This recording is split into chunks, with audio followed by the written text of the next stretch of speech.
Hey guys, welcome to the Dead Dad Society. My name is Mitch Garling. Thanks for checking out this first episode. Hope you guys like it. If you did like it, tell your friends, like, subscribe, all that stuff.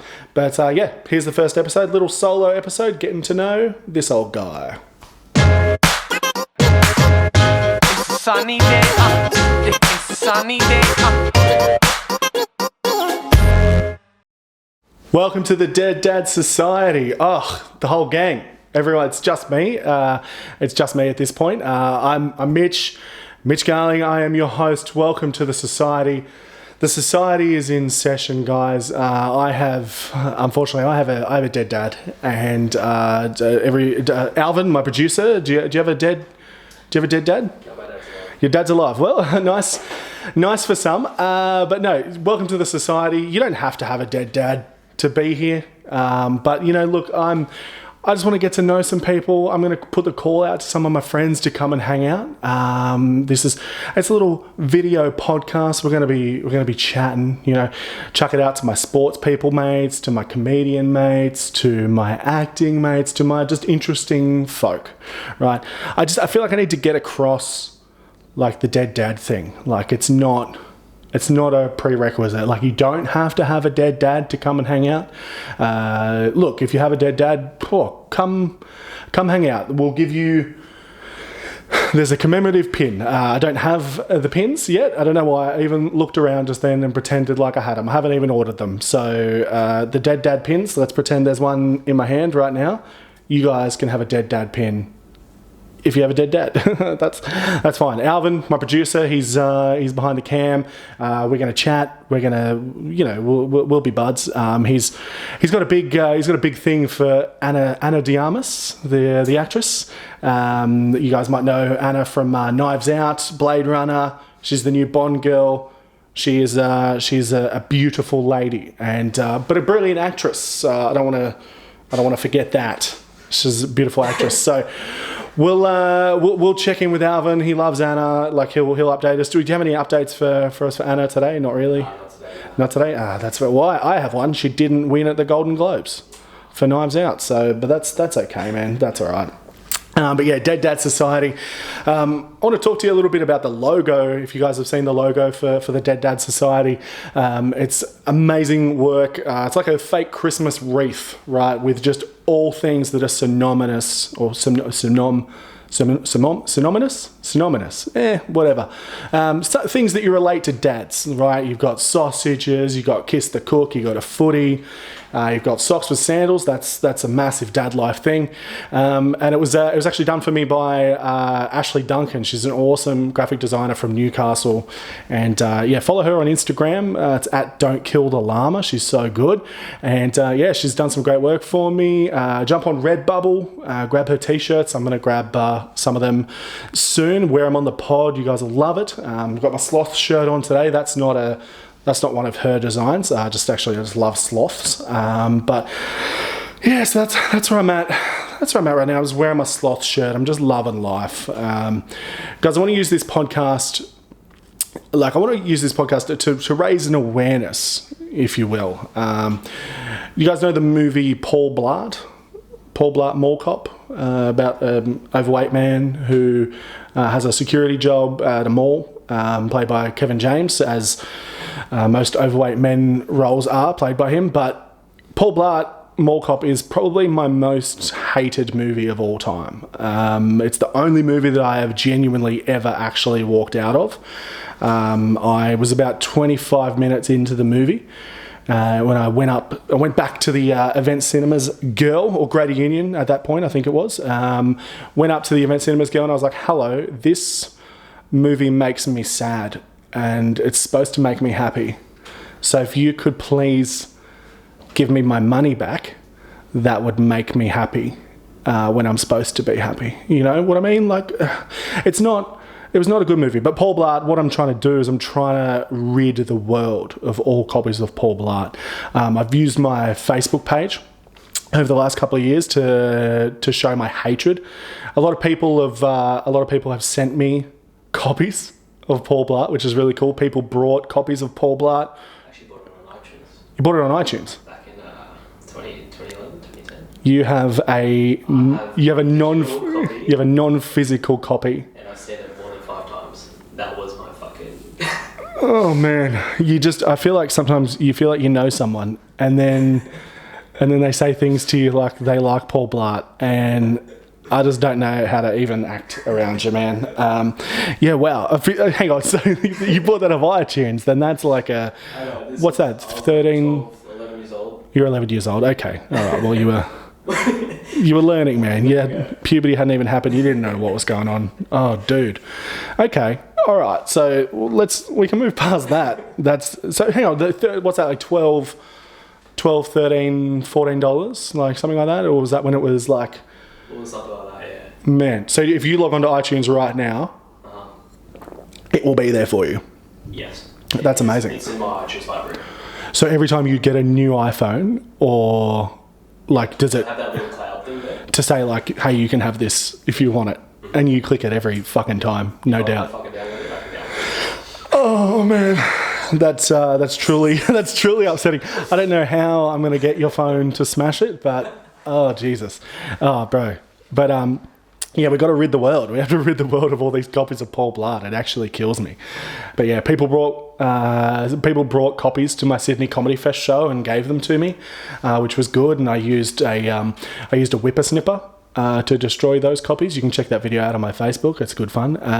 But yeah, I actually have a lady that works at Vinnie's. Vinnie's near my house, St. Vincent de Paul, the op shop. She works there, and every now and then she'll give me a call and tell me when a copy has come in. That's just, we're super tight like that, her and I. And yeah, she looks out for me, but yeah, never pay more than a couple of bucks. Like I'm not crazy, but I'm never going to pay like a JB Hi-Fi or an iTunes. You fucking psychopath, like $13 to pay to watch Paul Blart Mall Cop. But yeah, so please, if you guys do have any copies of Paul Blart Mall Cop, send it my way. I will appreciate it greatly. Or if you guys just even want to film yourselves just smashing a copy of Paul Blart Mall Cop, that'd be cool. Paul Blart Mall Cop 2, if you want. Didn't even bother. So did you? If you tell me that you have it, I'll... Nah, I grew up and I was like, nah, Paul Blart. Nah, no good. Paul Blart 1 was actually great. Okay. Oh God. See, that's it came out around the same sort of time as another one, another mall security movie called Observe and Report with Seth Rogen. And like, I didn't finish it. Nah, look, all security mall cop movies are not that great. In all honesty, we should do one. But yeah, dude. But man, I just, like I said, it feels like you know someone, and then they just come at you with that kind of, yeah, dude. You really killed me there. But yeah, guys. Look, let's move on. Let's just move on from the pain, the hatred. I'll give you a little bit about myself, right? For people who don't know me, which is probably everyone. My name's Mitch Garling. I'm a stand-up comedian from Sydney. I'm a married man. I have a daughter. She's a little baby, and yeah, things are good. But no, guys, I've actually just recently embarked on a bit of a weight loss journey. I was, finding myself having the newborn daughter. I was finding myself, I guess, finding myself quite tired and quite sore. You're carrying around this baby, and I got comfortable. Like I maxed out weight wise, and was like, it just got to the point where I was like, I'm gonna have to do something. And I know you guys are probably looking at me right now and you're like, but that guy, he's still fat. And like, yeah, I am. Like, and I know you guys are like, what if that's him?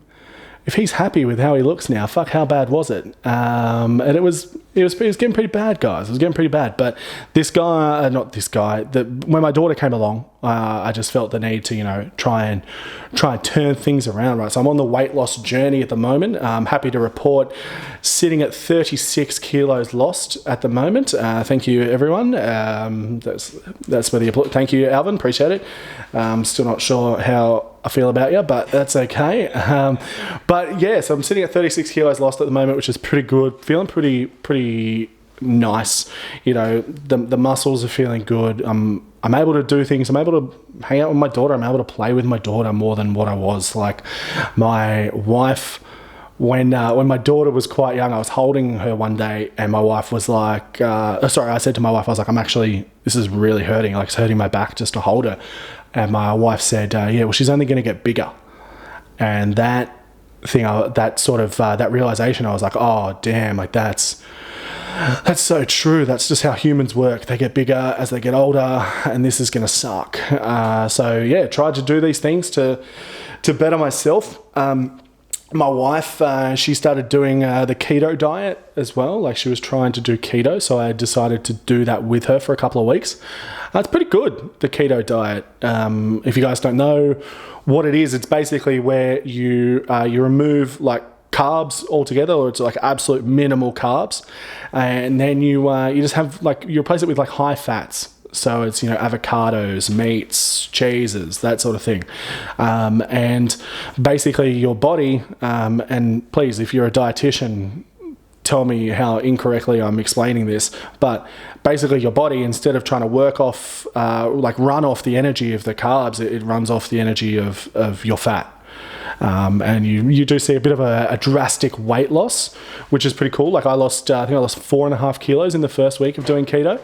And all I did was, I was just eating ham and cheese and all these delicious treats. But no, keto's good. It's the one thing that, like, when I was growing up, like, I was always taught, and I'm sure all you guys were as well, I was always taught fruit. Like, if you want to have a snack, have some fruit, keeps the doctor away, all that jazz. And on the keto diet, it's like no fruit, like bad sugars in the fruits. It's really, really hard to be like, because when I started losing weight and like started to see the numbers drop, if I was hungry, I'd have a banana. If I was hungry, I'd have an apple, or a pear, or something like that. And then you go into this keto diet, which is working drastically, but then it's like, nah, get away from that fruit, and actually I filled up my car with some petrol this afternoon, right? And I'm fill it up, go in to pay for it, go buy a drink, get up to the front to pay for it, and the lady goes, whatever pump it was, and then says, do you want an apple for $1? And I was like, no, I'm fine, thank you. And she was like, oh yeah, of course. And I was like obviously I just kept it to myself, but I was like, oh yeah, of course. Like, what is, like, did you see? Yeah, okay, maybe I was buying a Coke energy drink. Maybe you're not like, oh, this is the healthiest dude in the world. But like, oh yeah, of course. Like, that's not a thing. Like, you don't look at me and be like, oh, there's just no way that man even knows what an apple is. Like, so I was just like, come on, lady, like, just keep your upselling without emotion. Do you know what I mean? Like, if you want to offer me a banana, offer me an apple, offer me some, I don't know, a Boost bar or some gum or something. But then when I say no, don't be like, oh yeah, that makes sense. Oh yeah, of course. Like, it blows my mind. But just, it's like when you go to KFC or something like that, and they're like, do you want to make it large? And you're like, yeah. And like, you can see in their face, they're like, yeah, you fucking do, don't you? You'd love to make it large. You're a big grub, aren't you? No, it's, but yeah, so the weight loss stuff is going pretty good. People are pretty nice. People are pretty cool. Like, saying a lot of nice things. You put up photos of when you're at your heaviest as opposed to now, and people say nice things, which makes you feel good and makes you want to keep going. One of the things that makes me laugh is when people are super nice, but then don't realize how actually backhanded it comes across. Like, there was a dude at my work, right? And, we were talking about working out and how I was trying to be healthier and all this sort of stuff. And he turned around and he was like, yeah, man, I'm just so happy that you've decided to do that, because for a while there, I was just so worried about you. I was like, what? And he's like, yeah, you were walking around, you get KFC for lunch and you'd walk around with like a Pepsi Max bottle all day, and you see you having snacks, and I was just worried about you, man. And it's like, what? Like, I'm sorry, did my fatness keep you up at night? Is that like it was super worrying? What, like, I don't know, he's just trying to be nice, but it's like, why didn't you tell me when you were worried? Like, if you were worried, like if it's genuinely causing you that much stress or anguish, be like, hey, Mitch, you are having a lot of KFC, or Mitch, you drink a lot of Pepsi Max, or Mitch, you're making a lot of bad choices. At that point, you got a kid on the way, Mitch. Hit me in the heartstrings, pull my heartstrings. Mitch, you've got to do something. But no, this guy, he was just a silent assassin. That guy didn't say a word until I'd lost the weight, and he was like, yeah, that was bad. So it's like, dude, like, I don't know, man. People with their backhanded compliments, it kills me. People are cool. But so that's life. That's life for me at the moment, just trying to lose weight and just living, and got my little daughter and doing comedy and having a good time. But Australia is not having a good time at the moment. Our beautiful country, it's on fire. Like, I've got some, like, what are the stats? So there's hundreds of bushfires burning right now. At this point, it's 25 people dead. There's 20 in New South Wales alone.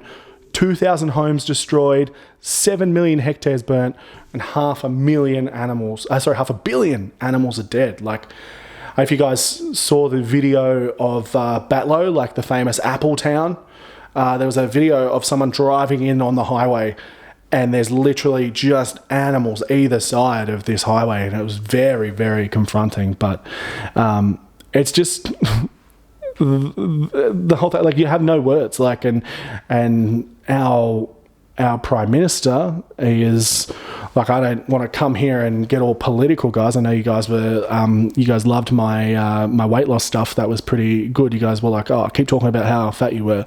Don't talk about politics. But what's being done? Like, nothing. Things are being done now. Like, armies being brought in, and there is some funding here and there. And it's like Celeste Barber, the comedian, at last point raised $45 million. Like, that's when people in the, people that are just celebrities that are using their voice are doing more than the government. That's insane. People like Keith Urban, Nicole Kidman, Pink, they're all donating $500,000. Like, that should never have happened. Like, we should never have needed this crowdfunding or any kind of donations from people. Chris Hemsworth donated $1 million. Chris Hemsworth donated $1 million. Oh, Thor, what a guy. How good's that? You just wanted to talk about Chris Hemsworth. Any kind of publicity for Hemsworth, you love him. But you might have heard this, man. Did you hear the thing about the conspiracy that they reckon that all the fires link up with, like, where most of the fires are happening, link up with where towns are, where they're planning to build the high-speed rail? So, like, the bullet train that they want to build right up the East Coast, a lot of the towns that are on fire just so happen to be along the planned route of this thing. Is there like a whole conspiracy it's like, the government are setting these fires on purpose, and it's like, no, man, they're not. Like, that's just that's like when people used to talk about, like, Port Arthur being a conspiracy for, like, getting rid of guns. And it's like, that's what this is right now. It's Port Arthur, but it's with trains instead of guns this time. But that's apparently what the government are doing. But yeah, the conditions are ridiculous. Like, it's been so hot that, like, we're based in Hornsby, and it's like 47 degrees in Hornsby the other day. And that's, 49 out west. Like, that's just actually insanity. But climate change isn't real, guys. Just please remember that.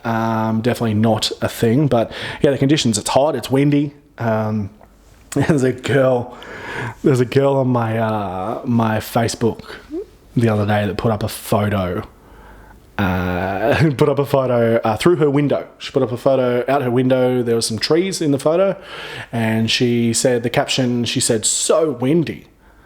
And I'll just repeat that, guys. The girl put up a photo through her window of trees and said, "So windy."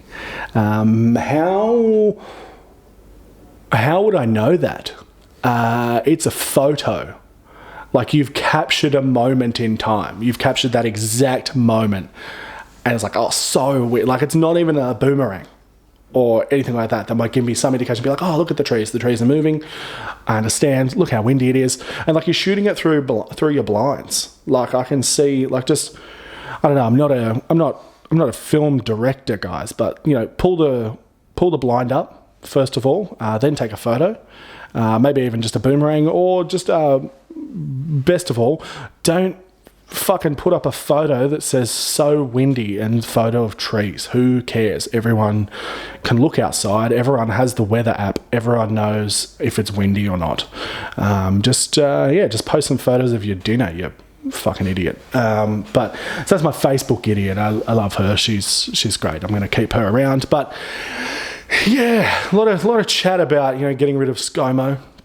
Getting rid of him. He's a bit of a scapegoat, but he is a fucking I say aloha to you, Mr. ScoMo. You know, good to have you back, my friend. But I've been trying to come up with who I think should be the Prime Minister, like, just as a, you know, to replace him, essentially. And, you know, there's a couple of obvious ones, like I mentioned her before, but Celeste Barber, right? She, at this point, has raised $45 million. She's a comedian, you guys know her probably from the, you know, recreating stuff, but she's an absolute sweetheart. Like, I went through the New South Wales state finals of raw comedy with Celeste, and she's lovely. She was always full of advice, and she used to be in All Saints, if you guys remember that show. Like, that was such a good show, All Saints, set in a hospital. It had Georgie Parker in it, and it had Mr. Rafter in it from Back to the Rafters, but that was before he was Mr. Rafter, obviously. He was in a different show there, but that was a good show. She used to be in that, but she's super lovely, and she's raising this amazing total of money. Like, 45 million is actually insane. When you sit down, you think about it, like, we're going to be doing a show up on the Central Coast at the end of February, to raise money for the bushfire appeal and wires and such. And when you're trying to figure out, you know, how much per ticket, all that sort of thing, and you sit there and you're like, okay, so we can get 400 in this room. You know, 400, if we charge $40 a ticket, you know, what's that? Looking at is that 16 grand? 16 grand? It's about 16 grand, right? I go, wow, that's so much money. But Celeste Barber has raised $45 million. Like, that is just actually insane. And I think that's, you know, she's at this point, she's absolutely leading the race to be Prime Minister, I think.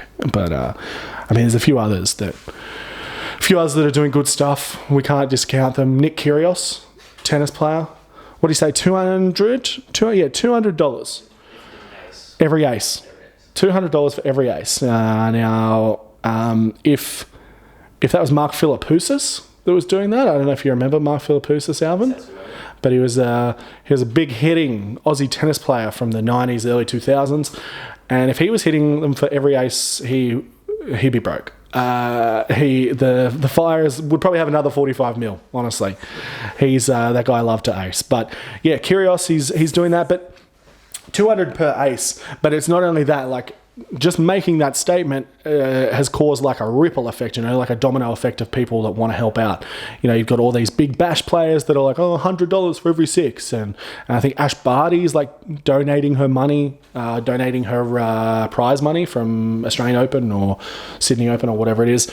And like, that's just, yeah, that kind of thing. It all starts with one little person. And I guess that's a similar thing to what Celeste did. It's like, use your network, grow it. Let's get the money. And they're doing really, really great things. Like, people are struggling big time. And these people that, like, I saw a tweet the other day, I can't actually remember who said it, but it was talking about the irony that the government cut funding to the arts, but now the arts are funding what the government should be. And I just thought that was so beautiful. If I can find that tweet again, I'll credit it. But it was so good. Who else can we talk about for the Prime Minister? That guy, the RFS member that told ScoMo to get fucked. That was pretty funny. So he's in the running. That was pretty good. Bit of controversy coming out now about him. I believe that he may actually, his job may be on the chopping block. He might be losing his job with the RFS because of saying that. But if we're all going to lose our jobs for telling ScoMo to get fucked, then we're probably all pretty screwed. But there's that old lady. There's an old lady that wouldn't shake ScoMo's hand. That was pretty. She's good value. I like her. I like what she's about. Look, I'd have to have a think. Pink was another one. I think she had donated 500,000. That's amazing. All these people. Pink obviously can't be Prime Minister. She's from America, and as we know with Barnaby Joyce and stuff, you can't have dual citizenship. You can't be, so that's fine. But yeah, I'm going with Celeste Barber right now. And if anyone wants to send me some more ideas, then that's great. But Celeste Barber, you're the new PM. Welcome. I follow you into the whatever. Celeste, you're the new PM. You're the best. Good luck running the country. You've got to pick up. Well, you'll be fine. The last guy did fuck all, really. But yeah, so that's good. That's good. But there's some stuff like. Have you guys have noticed it causes me a lot of issue. The office works back to school ads have started again. And obviously I'm a 31-year-old man, so I'm not going back to school, but it gives me serious PTSD even seeing it, because you over the summer holidays you're just absolutely loving life. You got that 5-6 weeks off, whatever. You're playing cricket, you're swimming every day, you're going to the movies, you're doing whatever, you're not worrying about homework. And then, a couple of weeks before school starts again, it's like Officeworks just pops up just to be like, hey, don't forget, the school owns you. You're gonna be back there real soon. You little cretins. But it popped up the other day and I genuinely got sad. I shouldn't be sad. I'm, as I said, 31-year-old man, not going back to school. Just made me real sad. I've got to talk to mum. I've got to see if she'll contact some books for me. I've got to go buy new pens. I've got to buy a pencil case. I'm going to have to cut out the letters for my name to put into my pencil case, just so people know it's my pencil case. Will I go with Mitch? Will I go with Mitchell? I haven't decided. Is there enough room on there? There's a whole thing. So you get this PTSD, but it just gets me thinking about school. And when you're, as everyone knows, when you're leaving school, or when school's ending, you're like, hell yes, school's the worst, man. This sucks.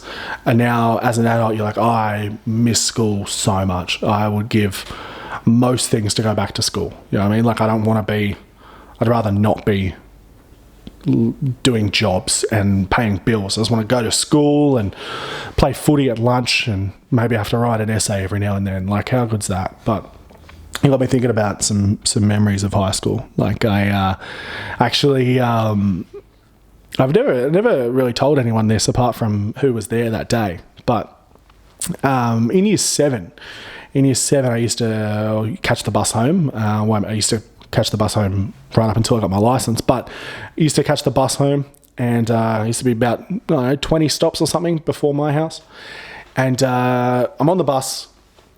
I'm holding onto the rails, right? Holding onto the rails. The bus is absolutely packed, and holding onto the rails. And as we pull up, we're maybe a couple hundred meters away from the first stop, I just feel this rush below me, right? I'm holding on. I just feel this rush, and I'm like, what's happened there? And I look down and I've been dacked. On the bus. Not even just a singular dacking. I'm talking double dacking, because I was wearing silk boxer shorts, which was, I believe, we had to by law because it was 2001 or something. But double dacked, right? I'm talking dick out on the bus, which is a sentence I never thought I'd say. Dick's out on the bus, right? And I'm just standing there, and because the bus is going, I'm still holding on. Like, if I let go, not only am I dick out on the bus, but then I'm falling over. You know, I'm just, you know, the force of the bus, right? I'm falling over. And I remember eventually, like, turning around and hearing all this laughter and looking back, and there was a guy that used to sit right in the middle of the bus, right in the middle seat of the back of the bus. He was kind of like the godfather of the bus, you know, like he'd summon people up to the back of the bus and then, you know, send them away to do jobs like dacking kids. Yeah, I got thinking about him the other day, and I was thinking about him because he popped up. He keeps posting in like a complaints Facebook group that I'm a part of, and he just keeps posting in there, and I'm like, man, things were good for you for a while there, where you were the godfather of the bus, but you seem to have a lot of issues now, mainly with the coffee club, but you seem to have a lot of issues, my friend, and I don't have that many issues. So, you know, did I take one for the team by getting dacked? Maybe, I don't know, but I remember it so vividly, right? Like one of my friends was on the bus, and he literally, I remember him looking down at my penis out on the bus, and just looked, and that was year 7. Like, I was a pretty late bloomer. Like, I think puberty happened till late year 8, I reckon, and he was an early bloomer. So he looked at that and was like, "What's that? Like, what's going on there?" I remember that from when I was 10. But like, I just, like I said, there was 20 stops on this bus, and this happened as we were pulling up to the first stop on the bus. And like, as like a lot of school bus routes are, it's like they fuck around, really. You know, like they go up a street and drop some kids and then come back down the street and then go up another street and do this and do this. It's like, it's never a direct route. So in that moment of just pure embarrassment, after I pulled up my pants, I just got off the bus, and then I had to walk home. And I don't know if you've ever walked home for upwards of 40 minutes after you've just had your dick out on a bus. It's not good. It's not good. You have a lot of time to think, a lot of time to consider like a different style of underwear to wear. You know, is silk boxer shorts with Tasmanian Devil from the Looney Tunes the right option? Probably not. You just go, you need some soft fabrics. That'll help. Hopefully you just won't get dacked ever again. Like, I feel like it was like a one and done thing. Once you've been dacked, everyone had a laugh, everyone saw it, great. You know, you move on. But so I got to walk home that day just with my emotions. But as the bus drove away, I just remember the guy that dacked me, not the Godfather, one of his little lackeys, was just yelled out of the bus, just like, "See you later, loser!" And I did. That felt good. I really, loved that. That felt good. I got to stew on that the whole way home as well. As a chubby 13, 12-year-old, I got to have a nice fun walk home, which definitely didn't kill me, but it was it's cool. It's a good time. It's a bloody good time. I used to actually have a bit of a business, a bit of a side hustle going when I was in school. Like year 7, year 8, mum and dad bought a new computer, and it was like a whiz-bang, amazing computer. But it had the abilities to burn CDs. So what I used to do is I had a bit of a CD burning ring in the high school. It was I would borrow CDs from people and then burn them and then sell them to other people for $2, right? So, or I don't know if you remember this, but HMV Insanity. For a while there, they used to do the wrap that would go around the thing, but what you could actually do is you could pop the cover. So what I would used to do is I'd go to HMV, Sanity, whatever, pop the cover, take the CD out, burn a copy, put it back together, take it back, right? So run this little ring. Limp Biscuit, chocolate starfish, and the hot dog flavored water. That was a big seller. Linkin Park, Hybrid Theory. That's a big seller. Probably the biggest seller was Tenacious D, their self-titled album that had tribute on it. So, that's something I never really understood. Actually, was in the song Tribute by Tenacious D, where at the start it says, "This is the greatest and best song in the world." Tribute. Like, are they saying this is the greatest and best song in the world? Tribute, like it's a tribute to the greatest and best song in the world, or are they saying that this is the greatest and best song in the world? Tribute, like that's the name of it.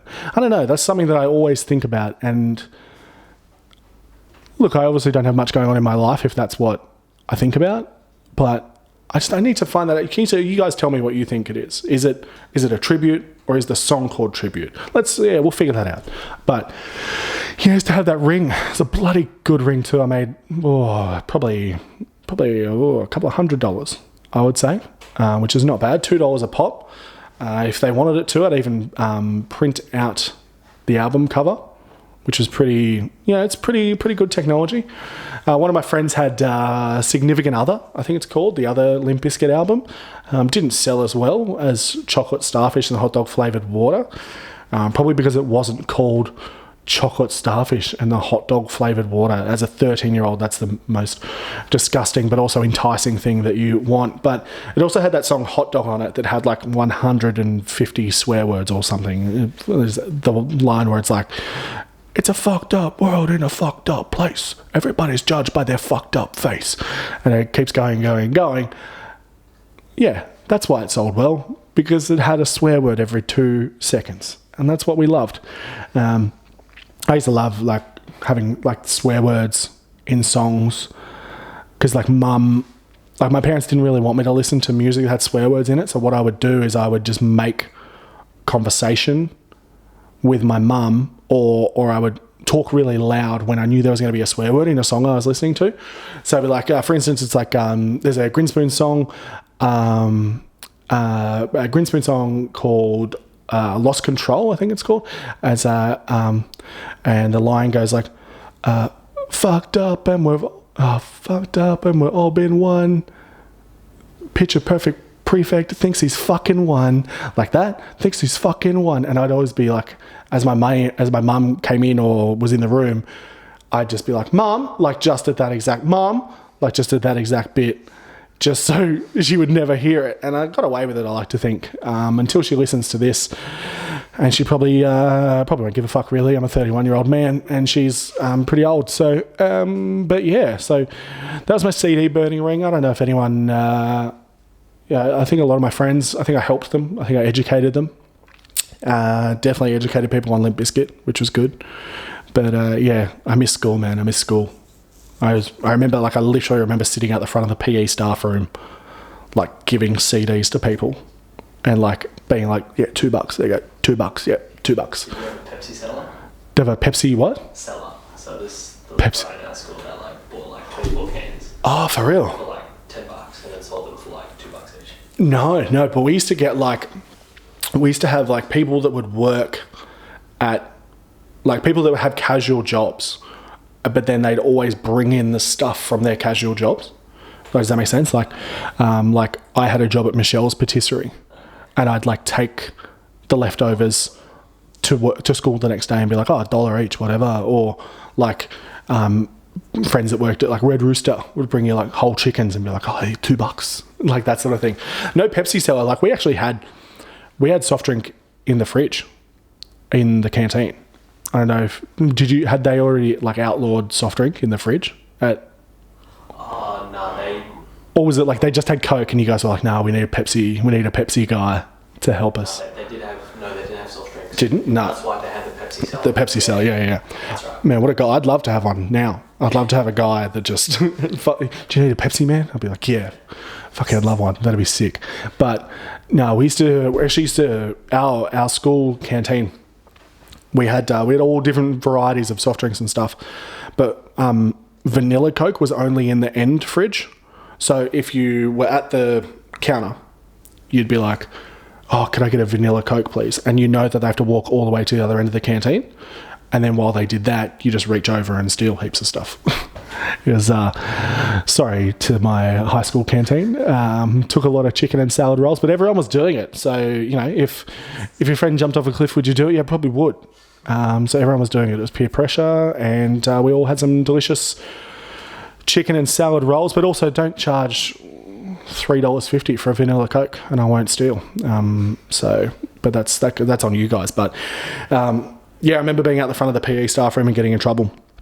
Like a teacher pulled me up about selling the CDs, and I had like a bit of a running battle with this guy because he basically his name was Mr. Reed, right? He was a PE teacher, and we were playing. He actually used to play AFL for the Swans. So whenever we didn't want to do anything, we'd go to class, and there was this video called Biff's Bumps and Brawlers, and it was like a best of like fights and big hits from the AFL, and he was in it. And we'd always be like, oh, Mr. Reed, put it on. And he'd be like, no, guys, got to do work, guys. And we'd be like, nah, put it on, show us. And he's like, all right, one time. And then we'd watch it, and he'd be like, oh, show us again. And it'd just be round and round and round, and he never learned anything. But I remember this one time we were playing baseball, right? We're playing baseball, and I'm batting. And he's the umpire. And all the people in my grade are, you know, playing outfield on the bases, whatever. And I just absolutely smashed it. Just home run, went past the cones where the home run barrier was. Just absolutely love life. So I just started just showboating, right? Just showboating around the bases. Showboating. Get past third base. Someone tags me with the ball. And Mr. Reed goes, he's out. And I was like, nah. That was a home run. Like, I hit it so far, it went past the cones. That's a home run. And he was like, nah, you've still got to make it home. And I was like, no, you don't. That's not how, like, in like a normal baseball game, like if they hit it out of the park, it's just a home run, and they just trot around and be like, yeah, I'm the best, right? But he goes, no, you're out. And I just go, oh, get fucked. And he was like, what? I go, get fucked. He goes, what did you say?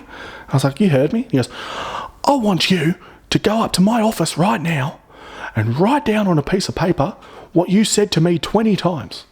He's like making me write lines, which was an amazing form of punishment in high school. But I remember just sitting there, and I was like, I'm just going to have some fun with this. So I just said to him, I was like, you want me to go up to your office, get a piece of paper and a pen, and you want me to write, get fucked 20 times.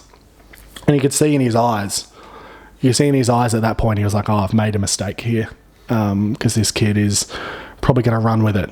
And he was like, but he'd already made his bed, right? So he was like, yes, go up there and write it down. So I'm like, okay, whatever. And then like, as I was walking up there, I was having the whole conversation. Like, remember writing lines where you're like, oh, is it easier to just write the first word of every one and then the second word? So like, you'd write like, get, and then like, fuck. Is that easier, or is it better to just be like, get fucked? So I was thinking about that the whole walk up. I get up there, and the head teacher's there, and it's like, what are you doing here? I was like, oh, Mr. Reed sent me here. He wants me to write some lines. Okay, no worries. Grab a pen and a paper, and I just start writing lines. And it's just, you know, get fucked, get fucked. And the head teacher comes over and goes like, Mitch, what are you doing? And I was like, I'm just writing lines. It's like, don't write that kind of stuff. Like, what are you doing? Like, don't do that. And I was like, that's what Mr. Reed told me to write. He's like, he told you to write that? And I was like, yep. Like, I said that to him, and he said, go up there and write it down. And the head teacher was just like, okay, well, stop writing that. Stop doing it. I was like, no. Like, I'll keep going. It's what Mr. Reed wanted. He wanted it 20 times, so I better keep going. And then eventually the class finishes. Mr. Reed comes back, and the head teacher's like, so-and-so, I can't remember his name, but so-and-so, did you tell Mitch to write that? And he was like, yep. He said it to me. And I just said to him, I was like, you go up there and you write down what you said to me. And she was like, I remember she was like, you don't think that's encouraging him at all? And I'm just sitting there just loving life, just like, you know, like I've just done like a big G, like I've just done a big tail on my G, and I'm like, oh, that's my Mona Lisa right there, you know what I mean? Like that's the best one I've ever done. And I'm just looking at it, it's like, it's literally just get fuck 20 times. And then it's like, I can hear them fighting about it. And it's like, the head teacher's like, just throw the piece of paper out, give him a detention. And then I just went over and was like, here you are, sir, and just like unveiled it to him, and he crumpled it up and threw it in the bin, and then I had a detention. But I think I was the winner. You know what I mean? Like, I had a lot of fun. I had a great time, and I think Mr. Reed probably got in trouble, which is funny to me.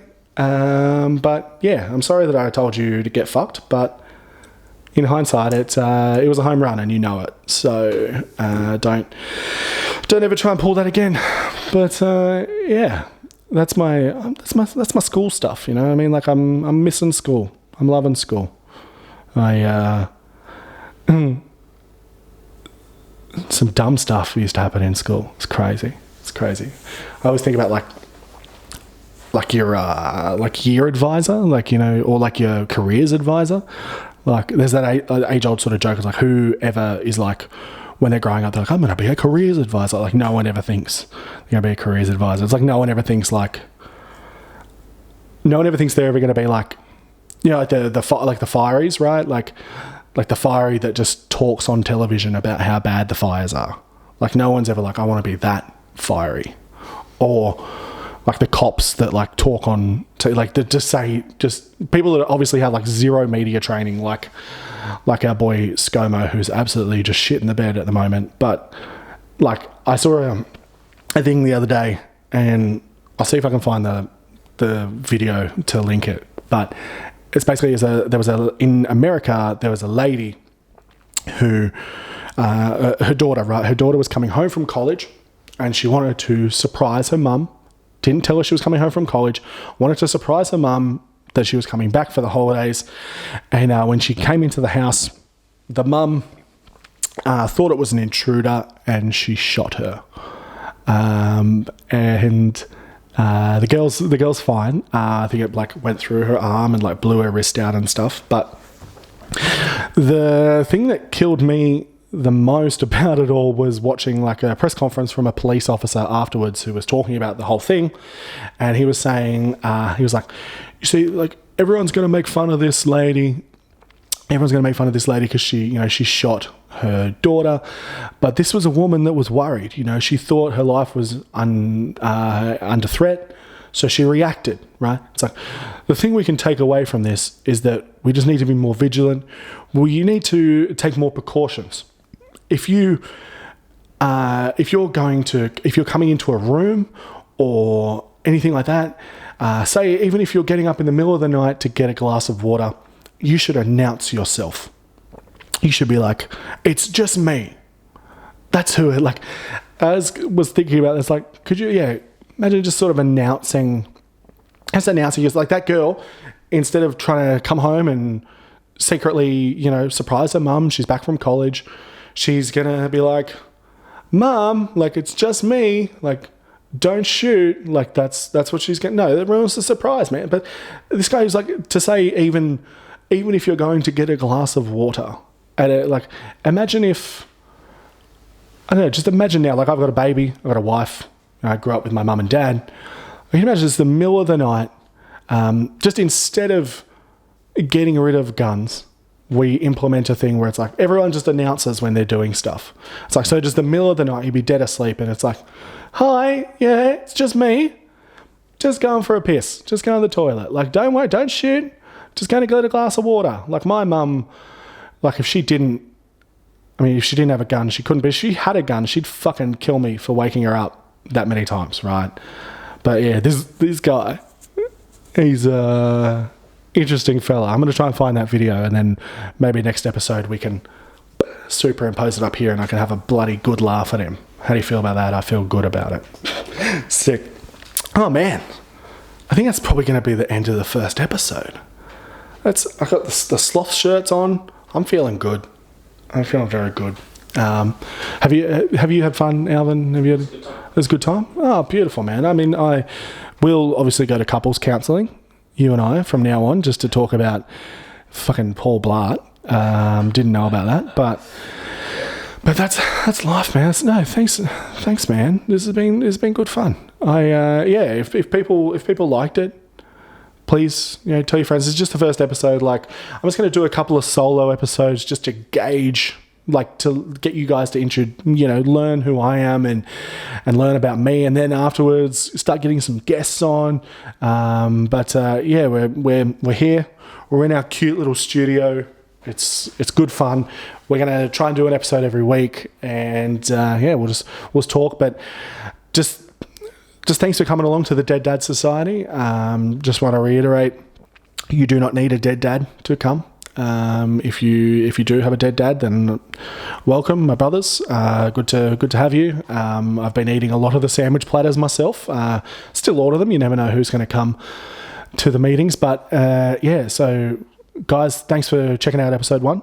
And if you liked it, subscribe. If you didn't like it, whatever. All the best for the rest of the year. And thanks very much, guys. My name's Mitch Garling, and I don't have a catchphrase yet. I'll think of a catchphrase. Do you think of a catchphrase? Does Paul Blart have a catchphrase? You'd fucking know. You'd know, wouldn't you? Fuck. Yeah, sick. He doesn't have one. Oh well. Thanks very much, guys. Bye-bye. Everybody's coming down, wow, wow.